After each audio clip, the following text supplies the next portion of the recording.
జై శ్రీరామ్ ఫ్రెండ్స్, ఈరోజు అయితే ఒకటి రెడ్మీ నోట్ 10s అయితే మన దగ్గరికి వచ్చింది. ఇలా ప్రాబ్లం ఏంటంటే సిమ్ కార్డ్ వేసినాక కూడా నో సిమ్ అని ఉంటుంది. నో సిమ్ అంటే నెట్వర్క్ కూడా రాదనుకోండి. సిమ్ కార్డ్ అయితే యాక్సెప్ట్ చేస్తలేదు. దీన్ని అయితే మీకు ఇలా సిమ్ కూడా మనం ఏది చూసినాము, సిమ్ 1 వేసినా కానీ 2 వేసినా కానీ ఏది వేసినా కానీ నో సిమ్మే అని వస్తుంది. దీన్ని అయితే ఇలా మనం సాల్వ్ చేద్దాము. యాక్చువల్లీ ఇది మన దగ్గరికి టెక్నీషియనే తెచ్చిండు. ఇలా మీకు చూపెడతా. CPU అయితే ఇంతవరకు అయితే ఎవరు వర్క్ చేయలేదు, ఫ్రెష్ ఉంది బోర్డు. దీనిలో ఒకటి మన సిమ్ కంటిన్యూటీ చెక్ చేస్తే ఒకటైతే ట్రాక్ ఓపెన్ చూపెడుతుంది. అదైతే డైరెక్ట్ CPUలకే వస్తుంది. ఇది దీన్ని అయితే మనం ఇవాళ సాల్వ్ చేద్దాము. ఫ్రెండ్స్, మీ దగ్గర కూడా మొబైల్కి సంబంధించి డిస్ప్లే ఛార్జింగ్ ఏమన్నా ఉంటే మన శ్రీరిద్ధి మొబైల్ జగిత్యాల అయితే విజిట్ కండి.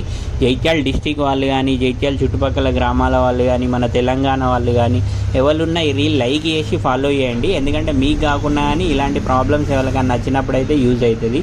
దీన్ని అయితే CPU రిమూవ్ చేసి రిఫిక్స్ చేసి, యాక్చువల్లీ దీని CPU కింద ఒక 2 ట్రాక్స్ అయితే ప్రాబ్లం ఉండే, వీటిని అయితే మైక్రో జంపరింగ్ చేసి దీన్ని క్లియర్ చేసినాము. ఇదైతే కంప్లీట్గా ఓకే చేసినాం. చూడండి, నెట్వర్క్ అయితే ఫుల్ పెడుతుంది. 100% ఓకే అయింది. ఇంకొకటి ఏంటంటే CPU వేసిన తర్వాత మనం చేసిన వర్క్ అయితే లైఫ్ ఎక్కువ రావాలని మనం CPU పేస్ట్ అయితే యూజ్ చేస్తాము.